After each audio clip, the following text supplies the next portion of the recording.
You ready? I'm ready. Hi. Welcome back to LiveWire Film Reviews. This is Ronaldo Gonzalez, and with me is Peter Mann. What's up? And in the background, back where is Ian Evans? Where you at? Wait. Mr. Evans. And today we going to talk about this past weekend's big new movies, big comeback for Marvel, and big comeback for Apatow. So we're going to talk about Ant-Man, and we're going to talk about Trainwreck. So let's go in with Trainwreck, right? Let's start it off. Okay, so Trainwreck is the return of Judd Apatow since his last couple of movies have been kind of wishy-washy. Uneven, disappointing, trashy, boring. Okay, last one was Long. always. Long. All of his films have like for comedies, like you think that it's short and sweet, but like he makes like the Lord of the Rings of comedies. he makes comedies that like, don't even know how to end. He makes you feel like you're watching The Hobbit, all three of them in one movie. The end. Yeah. But he came back, and this time he's not writing the script. It's Amy Schumer that's writing the script. Amy Schumer is the hot new thing in comedy. She got that TV show Inside Amy Schumer. I'm a fan. I'm a big fan of the show. Not a lot of people are actually fans of the show. Crickets. But that's all right. But I haven't seen it, to be honest. you haven't watched the show? It's No, hilarious. but the wife is kind of like, she's a hater. So not that she's a hater, but she's a hater. she's no. Yeah, hater. It's okay. She's a hater on her stand up. It's okay. I guess a little bit too vulgar, I guess, for her taste. Yeah, but I feel like it's kind of like the female thing of what Dave Chappelle with Chappelle Show try to go with, like edgy about racism. And Amy Schumer's doing that, but with feminism. You know what I'm saying? She's going for that fine line. You know what I mean? That a lot of people like can just not like envelope. it. Yeah, some people may not like it, but they respect it. And some people just, like love it, eat it up. So this movie, it's more on pretty much a play on what she tries to talk about in her show. Amy Schumer plays a character named Amy. Oh, how convenient. Yeah. So I read that it's some of the movie is autobiographical. So Amy is the kind of chubby chick you see at the club that, certain people can just be like, man, I'm so desperate. I bet I can smash that chick. And she lets you. And she wants you. She'll double team. She'll do whatever. But she don't want no commitment. As soon as you push the cushion, she kicks you right out. The L word. And I'm not talking lesbian. Oh my god, he's calling. Why would he call? You guys just had sex. It's probably a mistake. It's a mistake. He's butt dialing you. Hello? Oh, hey there, it's Aaron. Oh, this is Amy. I think you butt dialed me. No, I dialed you with my fingers. What'd she say? He called me on purpose. Hang up. He's obviously like sick or something. Please. Yeah, what's up? I was calling to say I had a really good time last night. I was wondering if you wanted to hang out again. Will you say that again, please? I was wondering if I could see you again. You know what? I'm gonna call the police. Hold on. Yeah, I'll just talk to you about it tomorrow at the interview, okay? Oh, yes. She said Okay. yes. She said yes. Bye. All right, I'll talk to you then.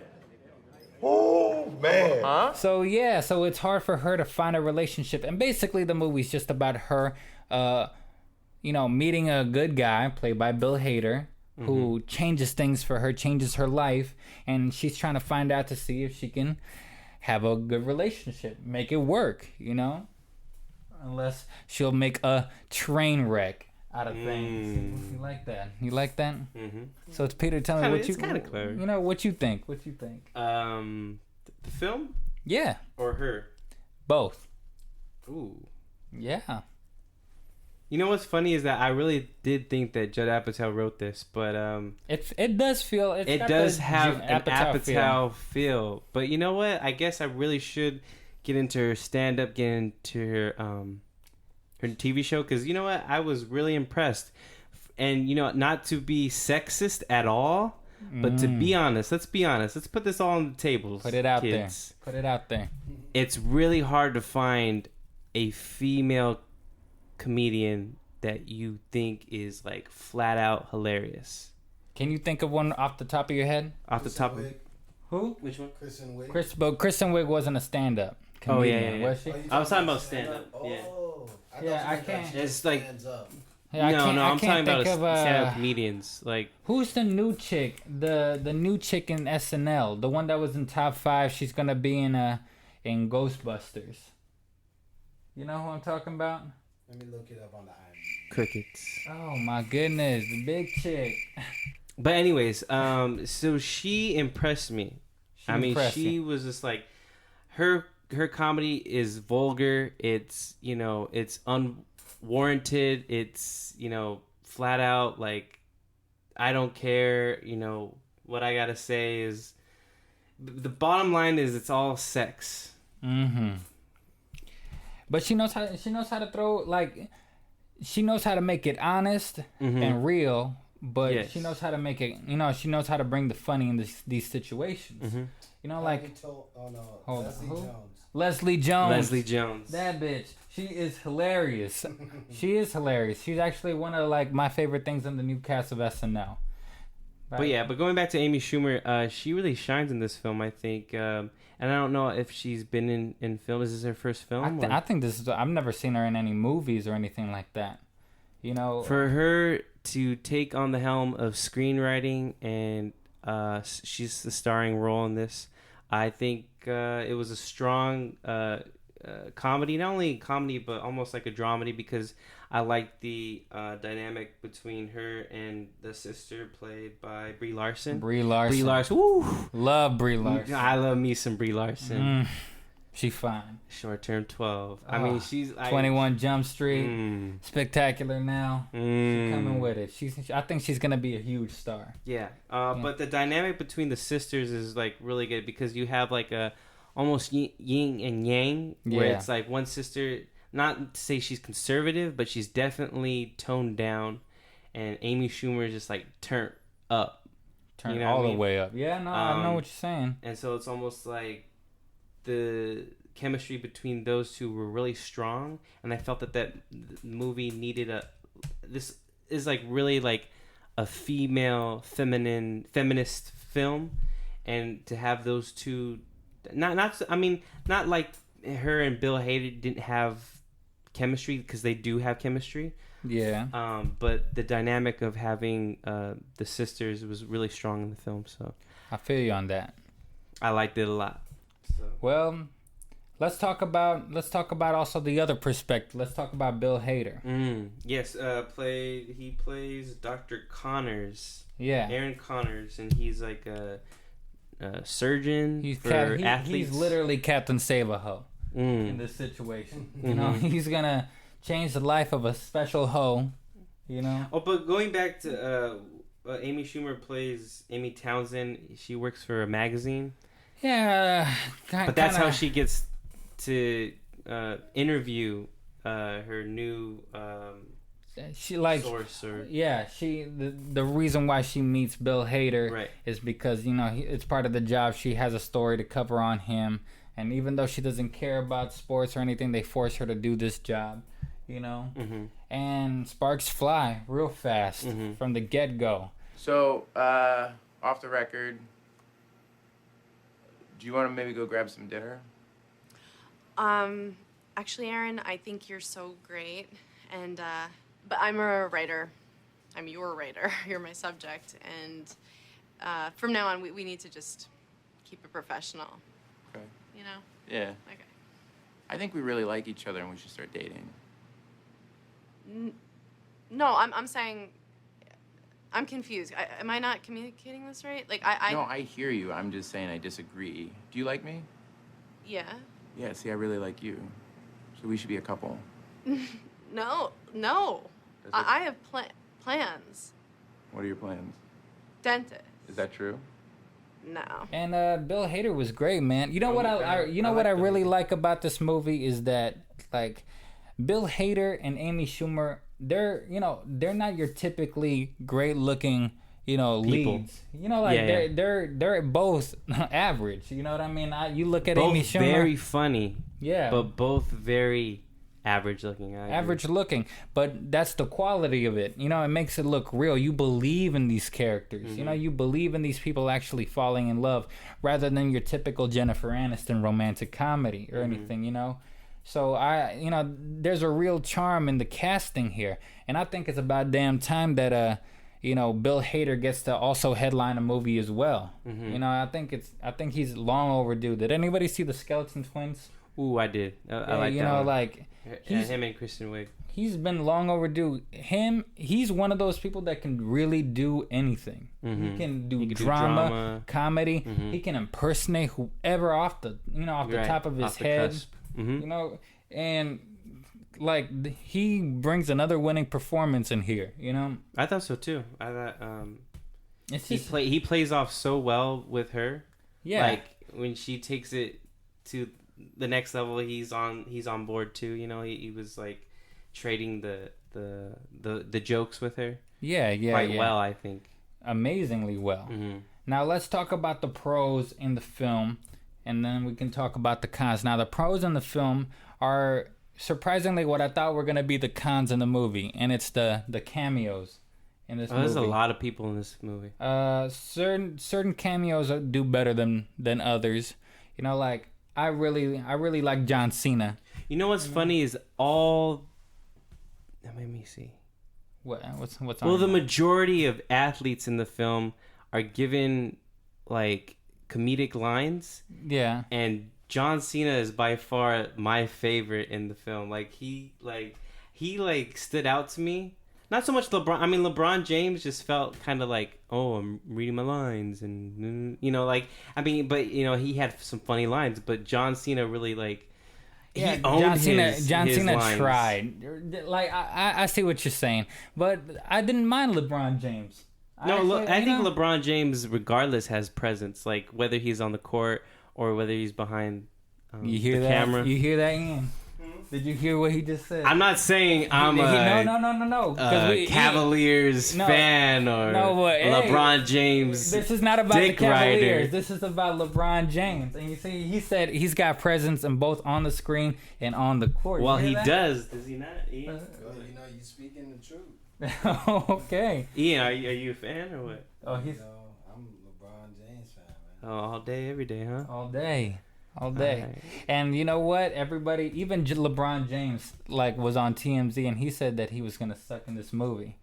And he was good. No, he was good. He was. He riffs very well off Bill Hader, or Bill Hader knows how to save him, keep him alive in these. I love the scene where they're playing basketball together.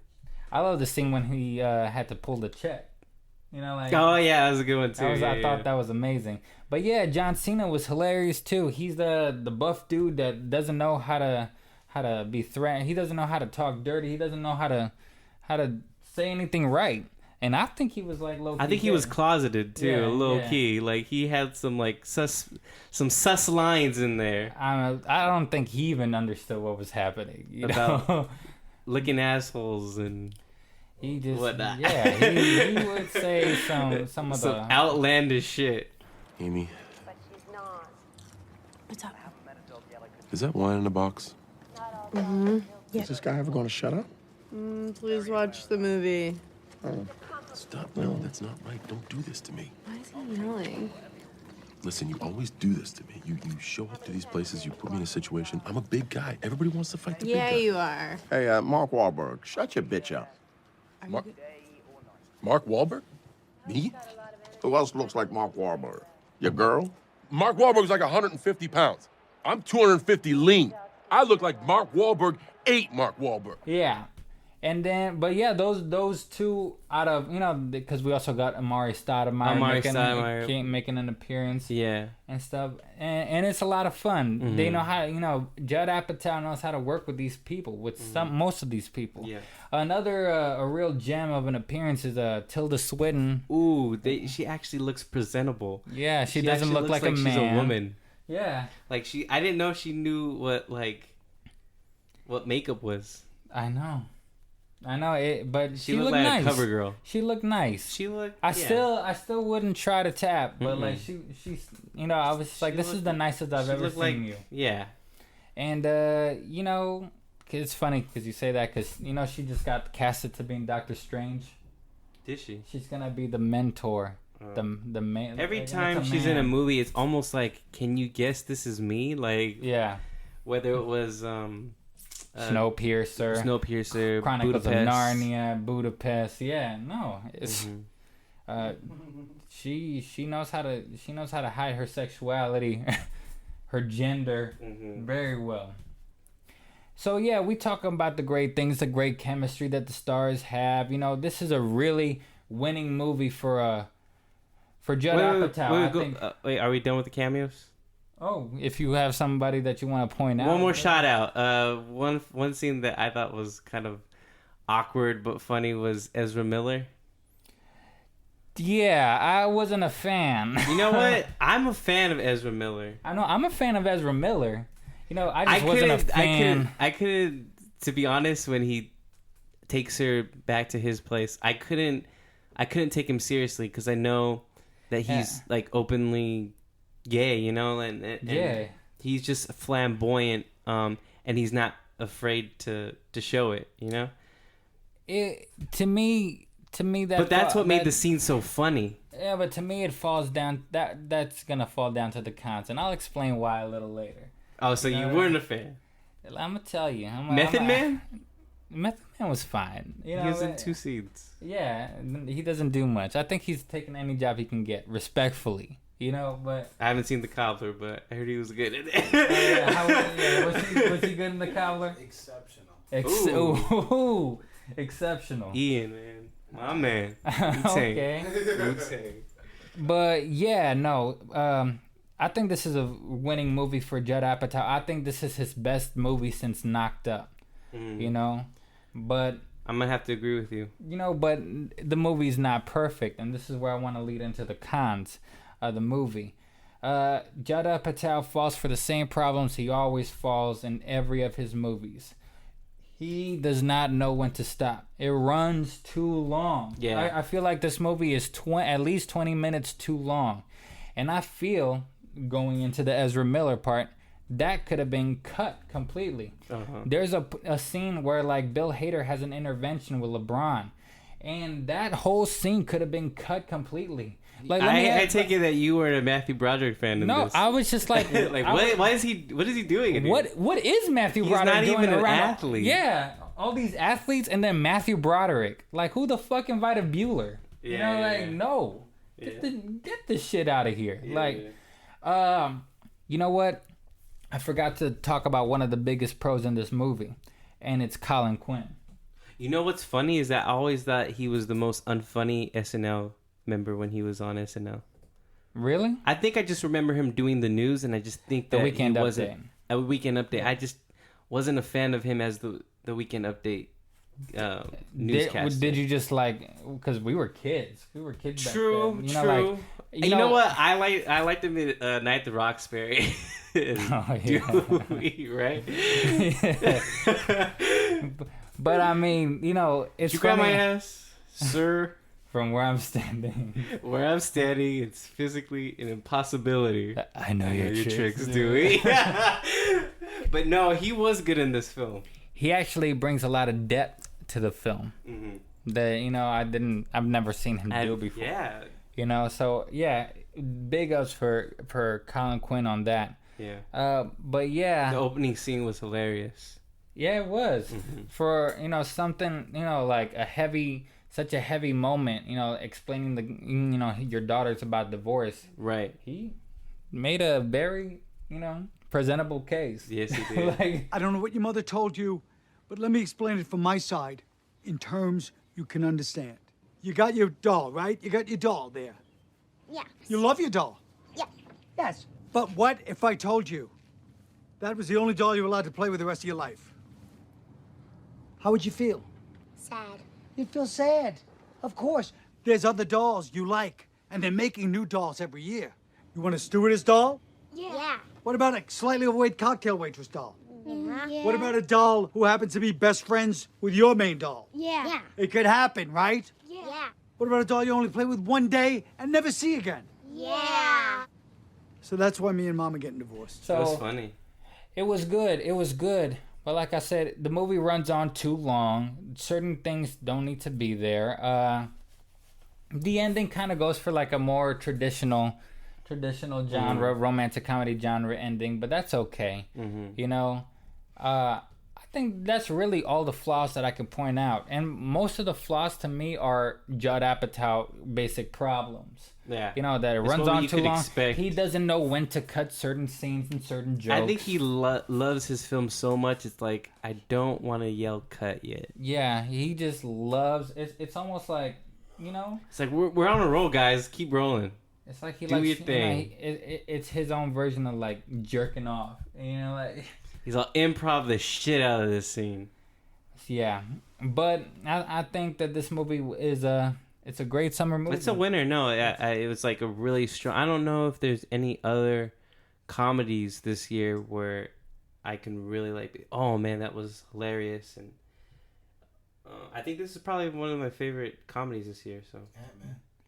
Well, we ain't got there yet. We ain't there yet. I'm saying comedy just as a genre. Yeah, comedy. I mean, because Ant-Man is an action is a comic book action film with humor. Action too.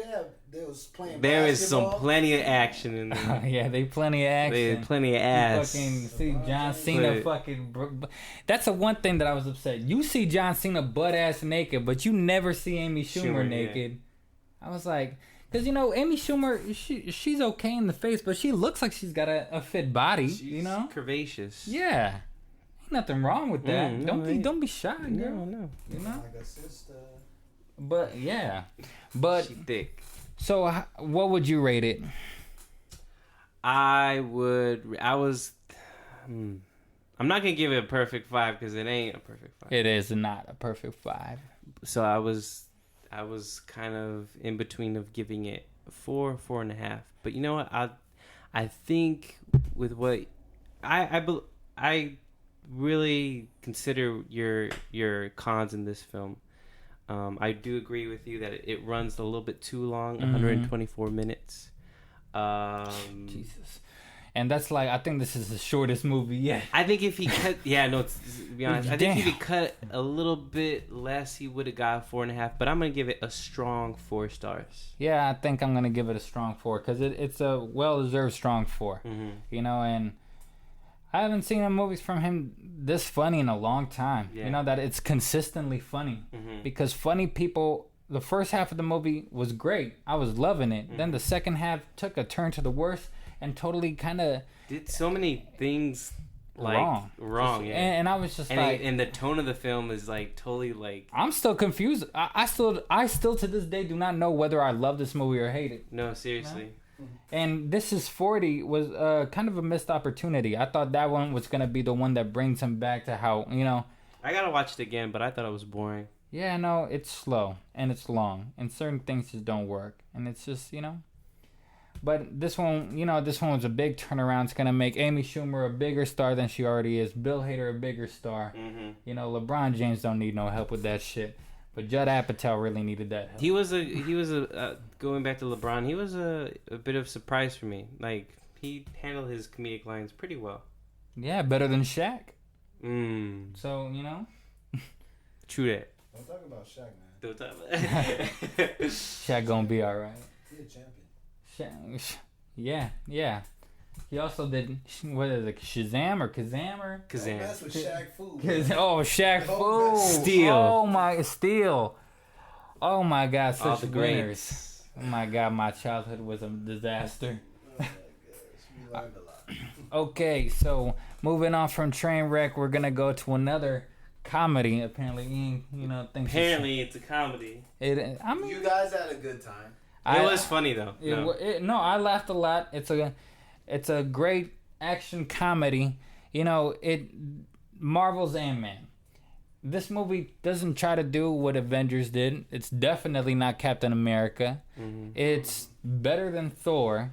You know, And it tries to go the route that Guardians of the Galaxy did. Now, what it has its own lane. It does take its own lane, and I think it has a lot to do with the fact that original director and writer was Edgar Wright. Oh man, he should have stayed on. What Tell Marvel, fuck you. This is my movie. Creative differences, my ass. Like, this film had Edgar Wright's name all over it. Well, what I heard is that, Edgar Wright kept on saying, yeah, I'm going to do it. I'm going to add in the Avengers and all that stuff and connect it to the Marvel Cinematic Universe. And they're like, we need you to do that. Yeah. And he stalled until like the last moment. They were strong-arming him. No, I mean, I think he was agreeing, and he just never did it. And then, like, at the last moment, he said, well, I didn't do it, so we better do it this way. We don't have any more time. And they said, nah, you know what? You didn't follow the rules. We don't like that. We don't... You didn't... could be replaced. Yeah. Because at the world of Marvel, everybody's replaceable except Robert Downey Jr. But... a lot of people were thinking this movie's going to be a big pile of shit because of that. I was scared. For a moment. And when he left the project, I was like, ooh. And then Paul Rudd and Adam McKay from Step Brothers. And, right. I thought I saw his name. Yeah, they decided to polish the script up, and they were the ones who added certain things here and there. And you know what? I think they added a lot of the charm that Paul Rudd gives in his performance, in this movie. And it's definitely, to me, I was very impressed with the movie. To me, it didn't reach the achievements that Guardians of the Galaxy, accomplished. For being such an obscure characters that nobody really pays attention to or nobody really notices. You know what I mean? Now, this one, on its own merits, it works. It's not a perfect movie, but this is the first time, other than Guardians of the Galaxy, this is the first time that you actually feel a great sense of wonder. And, the experience of the movie is just a lot of fun. I thought out of all of the Marvel movies so far, with the exception of Guardians, I thought this was like a fresh, original, like, comic book film. Yeah. I feel like it didn't have to follow the Avengers. It didn't have to follow... Well, it kind of mirrored Guardians, but it was kind of giving you a brand new superhero. Mm-hmm. So let's go on to the story. Hank Pym... What the hell is that? What you got going on, Ian? That's not me. Oh, that's your cats. That's my cats. God. They're loud. Shut up. They must have really liked Ant-Man too. Keep on going. Yeah. Well, the story of Ant-Man goes down back in the 1980s or so. It starts off 1989. 1989. Hank Pym gets into a scuffle with Howard Stark and Peggy and this other character in S.H.I.E.L.D. because they want the Pym particle, the particle that Hank Pym created that helps him shrink into the size of Ant-Man. And he vowed that nobody's ever going to touch it ever again. Cut to present day. Scott Lang, played by Paul Rudd, gets out of jail. He's excited. He's, not going to do no more crime. He's a cat burglar because he doesn't want to do any violent crimes. And he's got a master's in some kind of technology. Oh, yeah, I caught that. I just don't remember. Yeah. But the only job he can get is at Baskin-Robbins. And be careful because Baskin-Robbins sees everything. They always find out. And he's rooming with his three buddies, crime buddies, played by Michael Pena, T.I. And who's the third guy? He looks so familiar to me, but I don't know who that guy is. He's playing the Russian cat. I'm gonna get it right now. All right, while you're in there. So they decide to do a job, and... It was a guy named... his character was Kurt, but David Dastmalchian? Dastmalchian. What other shit has he done? Let me look that up. He looked familiar. He's the Joker's henchman in The Dark Knight. It's actually the first thing that pops up on Wikipedia. Damn, yeah, that guy. Scary looking mother. Oh my goodness. That guy, obviously his ugly face looks familiar. Mm-hmm. He's also been in... Not a lot. Not a lot. Not a lot, but he's in Ant-Man now. He's in the Ant-Man crew. Yeah. So they go and break into somebody's house, and all they find is a suit. Next thing you know, Hank Pym, you find out that he wanted them to steal the suit because he was testing Scott Lang to see if he's worthy of wearing the suit. The world sure seems different from down here, doesn't it, Scott? What? Who said that?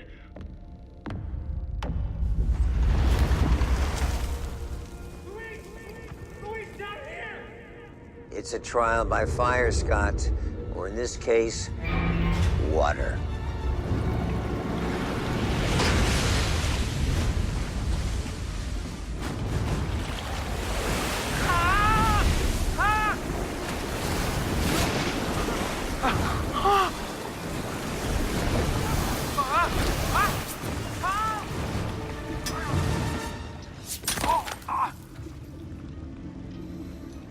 Guess you're tougher than you thought.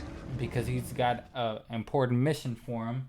He needs to break into his old, Hank Pym's old building and stop his old protege, played by Corey Stoll. What's his Darren Cross. Darren Cross. Yeah. Darren Cross from Yellow Jacket. From unleashing the Yellow Jacket, which is Ant-Man's superpowers, but with a whole bunch of weaponry. And that's pretty much the basic plot. Like, this movie, the charm of this movie is that the stakes aren't all that high. It's not world-ending stakes. It's not Avengers Age of Ultron stakes where, like, the whole universe is at stake, or, you know, the aliens coming in from somewhere. It's a heist movie. It's like Marvel's version of Iron Man 1, you know, since it's an origin story, meets Ocean's 11. I was just about to say that. When your small energy's compressed, so you have the force of a 200-pound man behind a fist 1/100 of an inch wide, you're like a bullet. You punch too hard, you kill someone. Too soft, it's a love tap. In other words, you have to know how to punch. I was in prison for 3 years. I know how to punch. Show me. Terrible. You want to show me how to punch? Show me. That's how you punch. You know, and it works wonderfully. I think Scott Lang, Paul Rudd's character, his biggest obstacle or his biggest goal is to prove to his daughter, that he can provide and be the father that he missed out on while he was in San Quentin. Yeah, this movie's a lot about, you know, has a lot to do with about parents. This is a father-daughter type movie, because Hank Pym and his daughter Hope Van Dyne, right? That's Hope Van right. Dyne, played by Evangeline Lilly, have also problems that, you know, Hank Pym's trying to find redemption out of that. You know, so this movie has a lot to do, and this is actually the first of, you know, of the Marvel Cinematic Universe where there's like a character that has a personal stake, you know, something to lose, you know, a family. It's almost member. like a family man, but almost like a down to earth, you know, your average Joe. Yeah, so they give you this average Joe down to earth, like Peter was saying, but at the same time, you know, they give you it's very light on its feet. You know, it's very fun. They don't try to take things too seriously, and that's actually a good thing. You know, it actually, it's never boring. It's always like quick, and the humor is just like. And it's the shortest Marvel movie. Is it? It's an hour and 55 minutes. Last time I checked, it felt short to me. But I felt it was short and sweet. Like you said, like it doesn't have to be drawn out. It doesn't have to be elaborate. You know, like storytelling, origin story type of feel. Like this is Ant-Man. This is like a kind of, I don't know, like an off-kilter kind of action superhero, because he is friends with ants and insects, and I like how he utilizes the insects too, because he has to, like, you know, get in touch with his inner ant. Like he has to like speak to them through his mind, and basically they have to work together in order to get tasks done and stuff. Most of the movie is him learning how to use the suit. Right. Kind of like how in Iron Man 1, Tony Stark was learning how to use his Iron Man suit. In the right hands, the relationship between man and the suit is symbiotic. The suit has power. The man harnesses that power. You need to be skillful, agile, and above all, you need to be fast. You should be able to shrink and grow on a dime, so your size always suits your needs. Now dive through the keyhole, Scott. You charge big, You dive small, then you emerge big.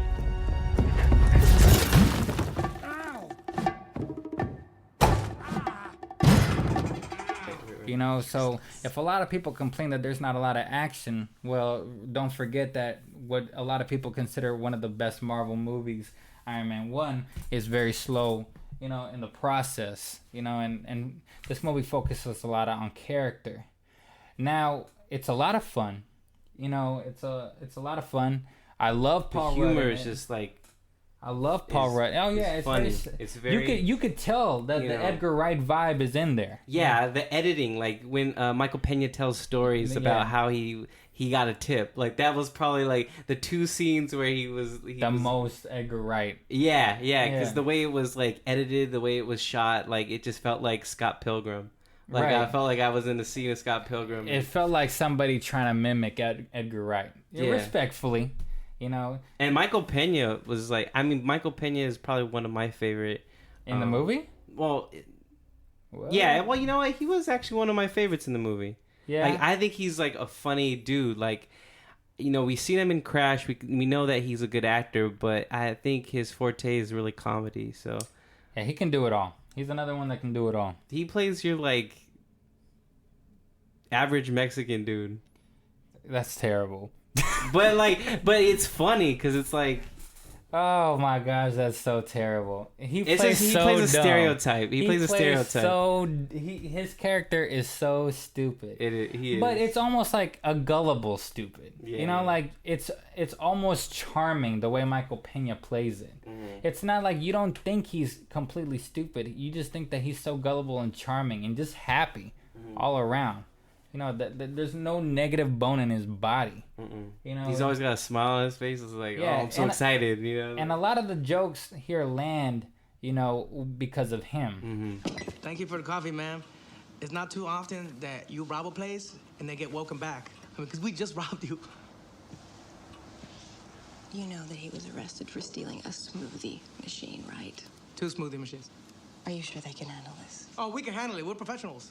You'll forgive us if we're not instilled with confidence. Well, hey, everybody, just kick back and relax a little bit, man. We know our business. We broke into this spooky-ass house, didn't we? I let you. Well, one could say that I let you let me. Look, it's okay. They can handle this. Yeah, we can handle it. You got their credentials? He's in the system. I'm in the system. In the system. The system? Yeah. We're doomed. I think Michael Douglas is great. I think he added a lot of class to his performance to this movie. You know, like I thought he was one of my personal favorites. Yeah. To speak on what you were saying before, I think before we started recording was the opening scene of how they used I don't know, was it like CGI? It was a mix. It's a mix of CGI. They apparently used the same technique as when like they slimmed down and made Chris Evans skinny. But you could kind of notice when they did that to Chris Evans and Captain America, you could kind of tell.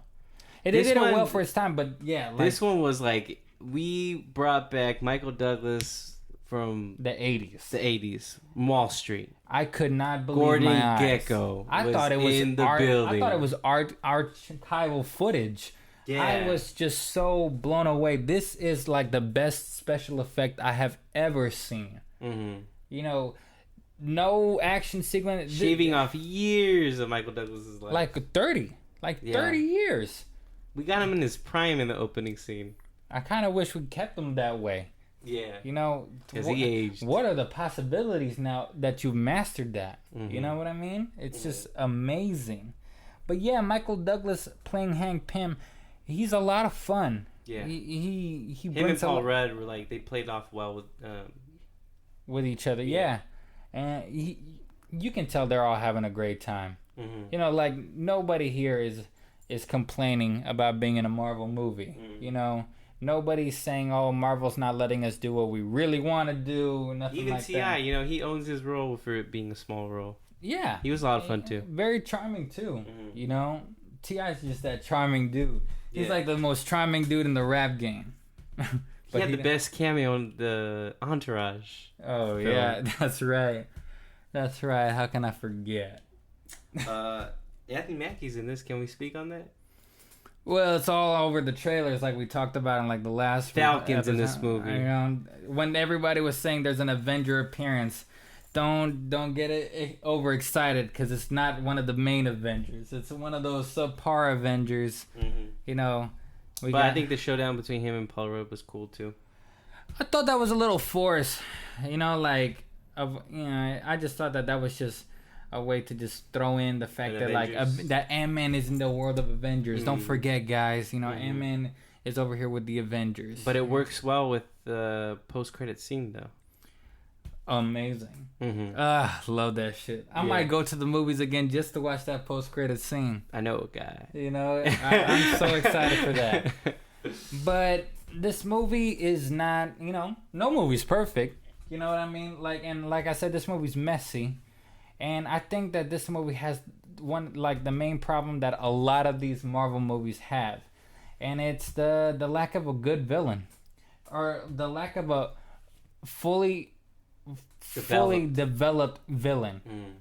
Darren Cross, played by Corey Stoll. And Corey Stoll's great.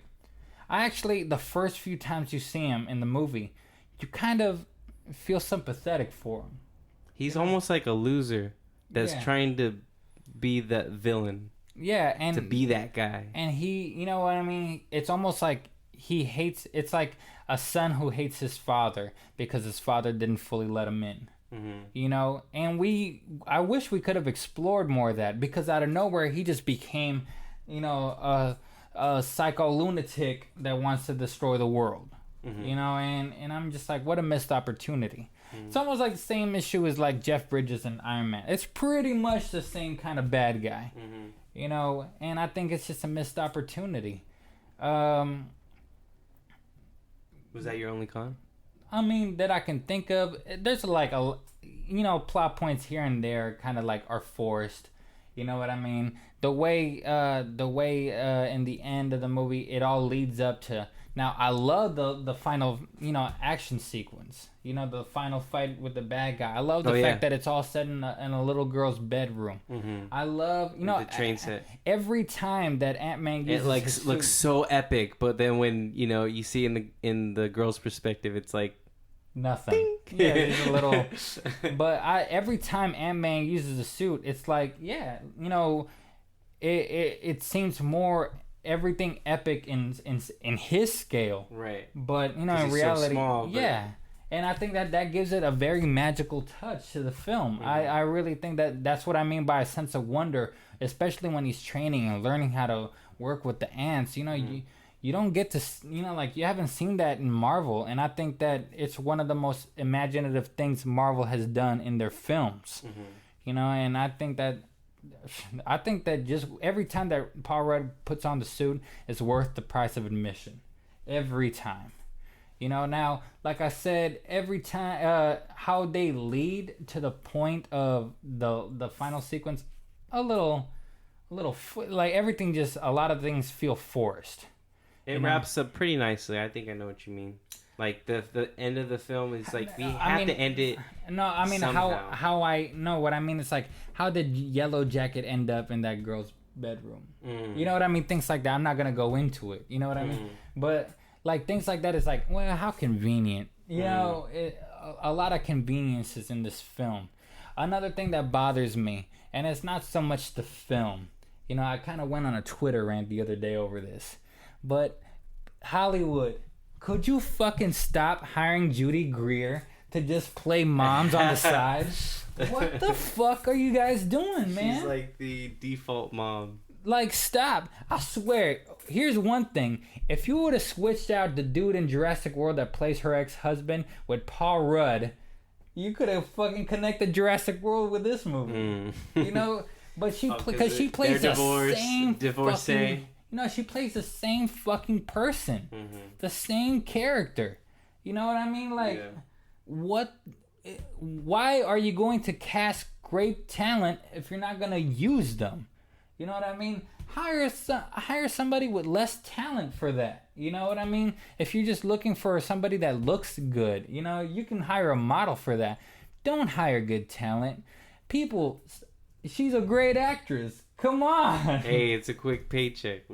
I don't. I bet she I mean, didn't mind. I know she doesn't mind, and I'm sure she's like in a contract to be in more than one, because she plays the wife, or the ex-wife. Another character, Bobby Cannavale. Why are you casting these great actors? It kind of breaks my heart that they're in these, and I see Bobby Cannavale in the poster and I go, oh crap, Bobby Cannavale's gonna be in this movie. He's so dope. I love every time he's on the screen. I love him. He can play bad, he can play good, he can play anything, and you waste him. I hate that shit. With such a passion. Yeah, whatever, man. Like, all you gotta do is read in the script that, oh, I'm a good dad. I hug and kiss this girl.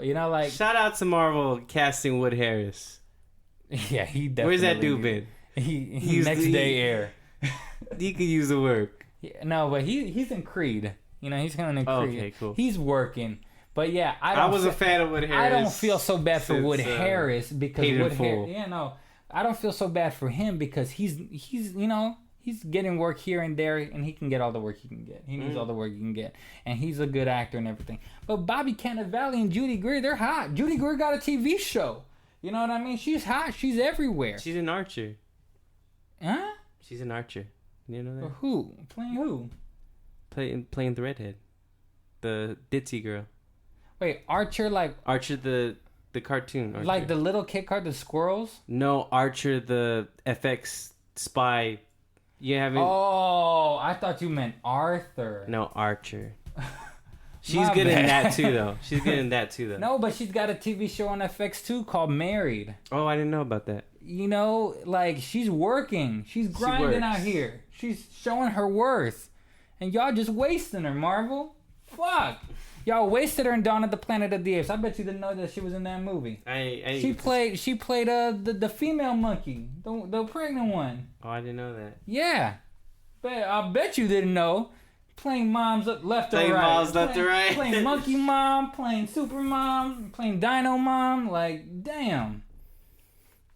But other than that, this movie's actually pretty damn good. No, it works. Like, to be honest, with flaws and all, like.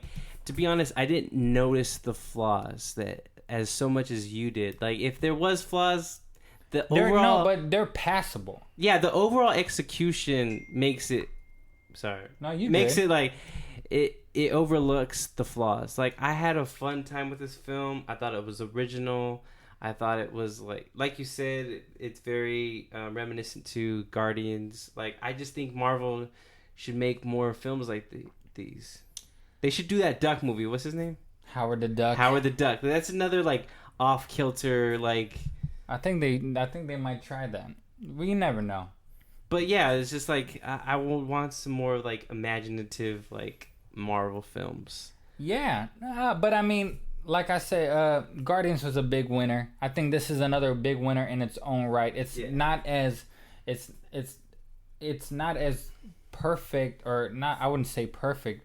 But it's not as polished, not as successful, polished. Thank you, as Guardians. But this I think is one of the biggest standouts in this Phase 2 of Marvel. I think the big three standouts in this movie are Captain America: The Winter Soldier, Guardians of the Galaxy, and now this one. This one makes me like, for all the flaws and all, I'd rather watch this one over Iron Man 3, over Thor 2, over Avengers: Age of Ultron. This one, it's light on its feet. It's got great characters, a great cast, wonderful special effects, wonderful action. I don't know how they're gonna go into it with the Avengers, because he does make an appearance in Captain America 3. Okay. But I'm so curious that I want to see more Paul Rudd in doing stuff like this, and I want Marvel to take more chances like they did with this one. So I'm giving it a 4. I'm giving it a 4. I like that you paralleled it with Iron Man. It was like Iron Man light. It was almost like Iron Man, Iron Man Jr. almost. Yeah, but in a great way. Yeah, and to be honest, with flaws and all, I'm gonna have to kind of just low key disagree with you. I think it's. I mean, maybe because everything goes well with Guardians. It has a great soundtrack. The cast is great. Like, it's just one of the most original Marvel comic book films. I just think it's as good as Guardians. I think you need to watch both.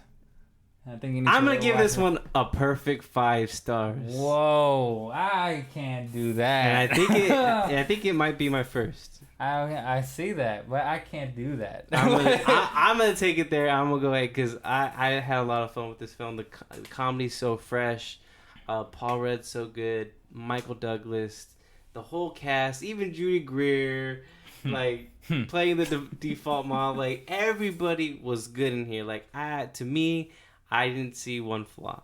And if there was a flaw, I was like, so whatever. Like, I had fun. It's Ant-Man. Well, that's all that matters, you know. Yeah. And I think that was, you can see that was the goal in this film. Mm-hmm. You know, don't think too hard. It's light on his feet. It's not stupid, you know, but we're just having a good time here. To be honest, like, if you didn't want to be over analyzing a film, if you didn't want to be over critical, go in this film and just have a good time.